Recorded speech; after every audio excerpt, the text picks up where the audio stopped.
Welcome back. C.O.C. Network. FA Cup fourth round. Chelsea against Hull. 4-0 win on the road. Hard to take things away from games against this type of competition, but at the same time, uh, just given where we're at, really, I think you can definitely look at some things and have takeaways. So that's why I'm here. Here are the 5 things I learned from this game. Pedro Neto scored a hat trick. I'm a Chelsea fan. I will not complain when Chelsea score goals. I also would be the first to tell you this isn't something I was expecting, especially when we saw him starting out as the 10 with Esteval out wide on the right. A lot of us thought it would be the other way around. He was very good today. Pedro Neto was very good today. As critical as I am of him, he had a fantastic performance today, especially in that second half.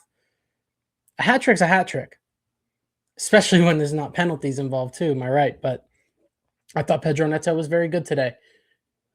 We have expectations, right? We spent 60 million pounds on Pedro Neto. He's up to 10 goals for the first time in his career in one season with time to spare. So I'd love to see him build off of this. Again, I've been very critical. I think his form's been really bad for, I was talking about it earlier today with a friend of mine. West Ham away is the last game I really remember where I was happy with his performance. So that's what a lot of these games are about. It's a good platform to build and to get more confidence. So Pedro Neto doesn't seem like he lacks confidence. I think he lacks a lot of other things, but I'm really happy for him that he was able to get the hat trick, and I hope that he can build off of this. I don't think Esteval was particularly great today on the right, so we don't have a game for 8 days. Neto probably starts now against Burnley. Pedro Neto clicking. I mean, he was great over the summer. So I'd love to see Pedro Neto turn it around and finish off the season on a high, just like he started it off in the summer on a high. So really happy for Pedro Neto to be able to get his hat trick. I hope that he can continue this form.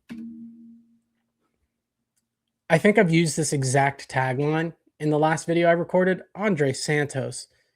If he keeps putting together performances like this consecutively, we're going to have some conversations because he was phenomenal again for me. Maybe not so much in the second half, but in my opinion, when the game really opened up, there was less of a need for him, especially in possession. I think in the first half, we saw it under Maresca as well. You see a lot of possession, but it's settled, it's slow. I feel like there's a lot more intent here. And with Andre and his ability to just scan and understand the game, be a step or two ahead of everybody in the middle, it's huge. It's absolutely huge. I think today, really for the full 90, the chance creation was great. I thought the football was great. Not so much when it got to the final third in that first half, but again, Andrey Santos was phenomenal in and out of possession for another 90 minutes. I mean, I'm loving what I'm seeing from him, especially with how thin we are in the middle right now with Asugo, who knows where, and Lavia is back in training, but again, I'm going to need to see him play a full 90 before I can even talk about Lavia in this side. Andre is going to be tough to get out of this team, especially in these tough physical games. A double pivot of Andrey Santos, Moises Caicedo, especially with Andre getting more and more comfortable on the ball with every game he plays. It's an exciting prospect. I feel like I've been very critical of our directors, our project this year, but for every 8 players that we buy and loan 3 times and sell for a £5 million profit, Andre is one of the shining examples of a success story with this recruitment model. Andre, we got him from the second division of Brazil. I think we paid like 12 million for him. I think he will be worth much more than 12 million in a few years. So keep this up, Andre. Great to see. This Liam Delap performance today was something. It was one of the performances of all time. I was honestly furious with him up until, he got the assist on that first goal for Neto, but Liam Delap, right after we had the issues that we had against Leeds and the manager emphasizing to stay focused, not make mistakes, do not worry about the referees, play until you hear a whistle. For him to look over at the ref instead of just put the ball into an empty net, that was infuriating. Now, that's the growing pains you'll have with a young team, but I was furious with that, if I'm honest. But he made up for it in the second half. Tale of two halves. The first assist he gets right at the end of the first half, but in particular, those second and third ones, I mean, the assist he gets for Esteval, the body feint to be able to get by his defender, holds onto the ball maybe a little too long, but I mean, he's still able to get the ball off, and Esteval has an easy goal to hit after missing the target on an empty net earlier in the game. He's able to put that away, so good for him to be able to get a goal. But I thought Liam Delap's hold-up play, again, especially in the second half, it opened up a bit. He was a lot better. And the third assist, again, he got a hat trick of assists for Pedro Neto. That layoff right at the end, Neto get very intelligent movement. I usually don't say that about Pedro Neto, but the combination at the end for Neto to get his hat trick, I thought Delap was immense in that play. So, especially with Joao Pedro's form, I think this was a very important game for Delap. And up until that assist at the end of the first half, I thought he should have been hooked. So, really happy for him to be able to turn that around. I think it's great for the team in general to have Liam Delap playing at a higher level. It pushes Joao Pedro to continue to play at a higher level. That friendly, healthy competition is really good for us. So good for Liam Delap to be able to turn around and end up with a pretty good performance, all things considered, 3 assists. This was a very pleasant surprise. Mamadou Sarr's full debut, I thought, and again, we played Hull in the FA Cup, so we're not playing Premier League competition. I totally understand that. But the bar is very low in our defense right now, and I thought Mamadou Sarr, again, there weren't too many opportunities for him to really defend, I'd say. But on the ball, he looked very comfortable, two-footed. He played in that brilliant ball for Esteval, who took it around the keeper and then skied it over the target. But Mamadou Sarr, even in his defensive situations, I thought when called upon looked solid. And again, on the ball, we are not great with our defenders. I think Badiashil's all right, but again, he panics. Tosin, I don't really need to speak on. I've spoken about our defense a million times. I think anyone that understands this sport understands how weak our defense is.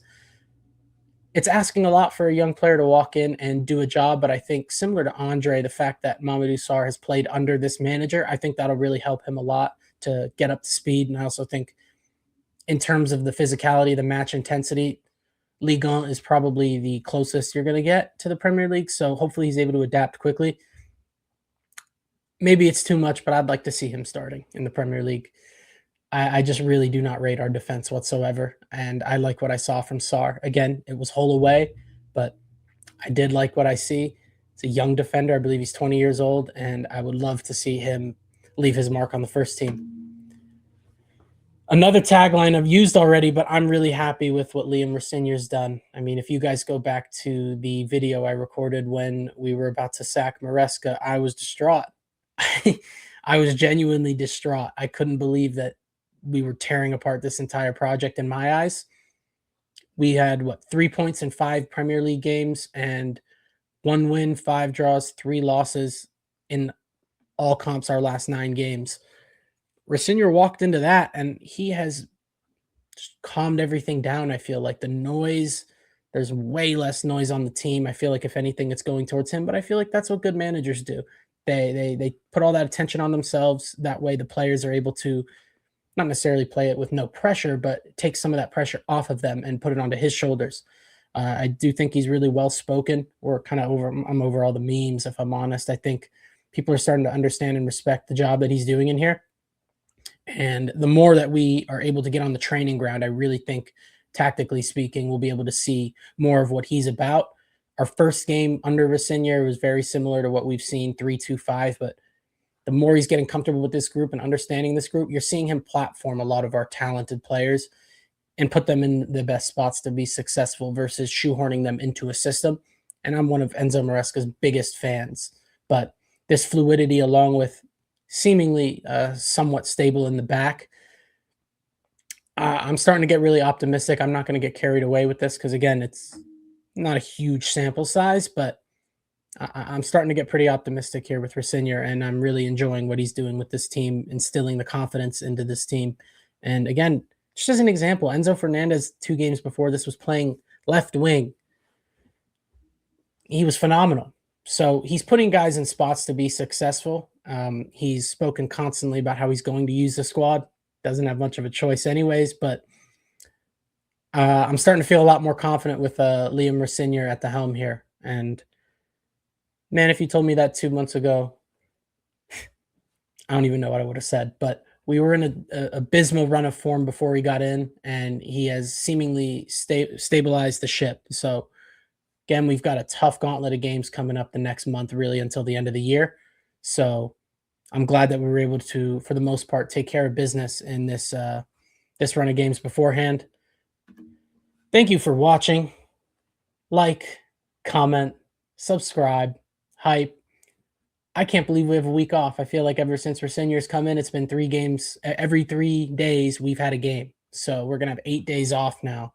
I'm really excited to see what we look like against Burnley, considering we're going to have time on the training ground. And then we're going to have another week off after that. Man, that's going to be crazy. So getting a little cautiously optimistic here. But let me know what you guys think about Chelsea right now. I feel like there's always something to talk about with Chelsea. But thank you for watching, and I will see you guys shortly.